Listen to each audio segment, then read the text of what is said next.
What's up guys, Solomon here, and I was just thinking about this quote as I'm reading a lot about what companies do when the economy tanks, right? When the economy goes down, what do companies do? They cut back on marketing, they cut back on advertising, and sadly, they think that that's the way to solve, temporary cash flow issues, or let's save money. I think Henry Ford said this best. He said, stopping advertising in order to save money is like stopping a watch. I'm trying to find my watch here, okay? Stopping a watch to save time. That's some serious stuff right there.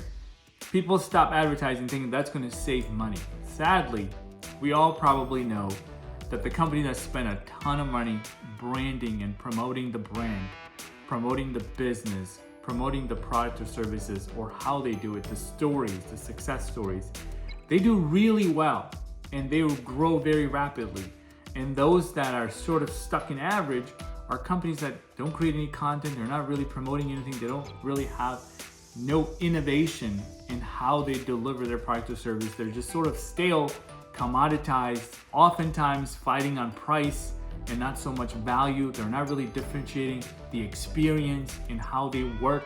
The experience in how you buy is just as much as advertising your brand and doing everything else, right? Just the experience. Sometimes I buy things just for the experience because the experience is so positive. I loved it and I'll do it, right? That's what consumers are wanting these days. They don't want to go through the hell. They want it delivered to their doorsteps. So long story short, I was thinking about that. I'm like, you know what? That's absolutely right. People think they're saving money temporarily, short term, in order to, get through a period of time without spending a whole lot of money. Makes perfect sense, but I think they're missing the point. In business, it's not even about the product or service that they sell. I think the most important product or service that you do is how you get your business into the hands of the people.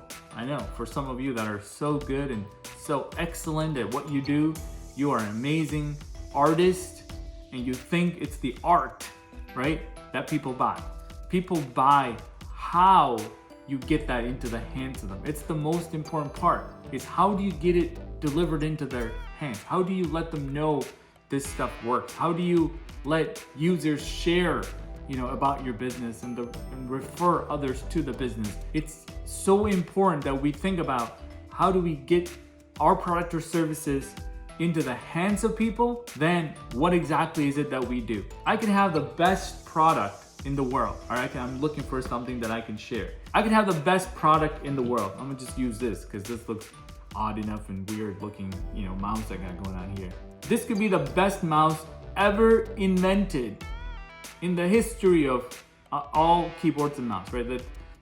This right here with this weird, funky looking shape, looks like a ocean wave. But if no one knows about this mice, no one knows about it, it will do absolutely no good.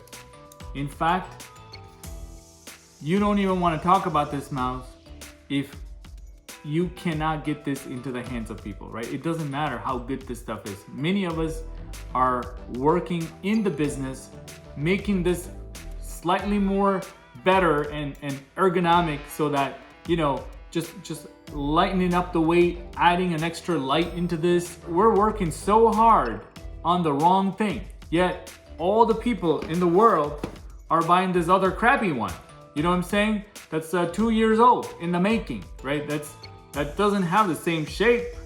I wasn't even planning on explaining this, but I think it's a great example. People are buying this because that's what they see everywhere. They go online, they read about it, this is the best. But you got something way better. So to me, let's stop focusing on the mice that you're working on that is so amazing with the USB-C port. And I'm sure it's the latest technology, right? Underneath it's like stuff that no one's ever seen except you. But there's a whole world out there that have no idea that you exist and the product that you got to work on getting it out into their hands. That is the business, not this, all right? Companies who figure that out, they made it 100 times more than anyone who has yet to figure it out.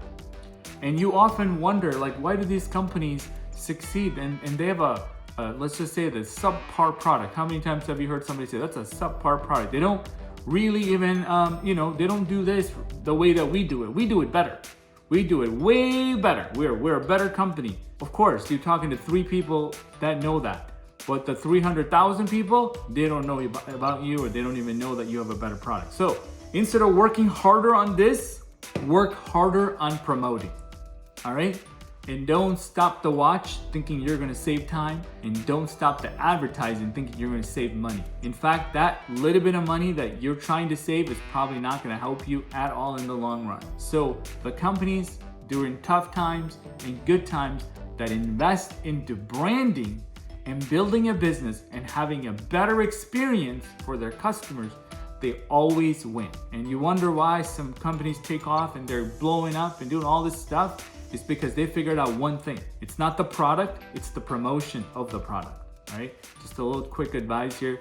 I love all the comments and all the DMs and stuff that I get from so many of you. It's exciting to me. And I'm telling you right now, if you start paying attention to the companies that are promoting constantly, they're just all over the place. They're promoting and promoting and promoting, having a bigger advertising budget, having a bigger marketing team.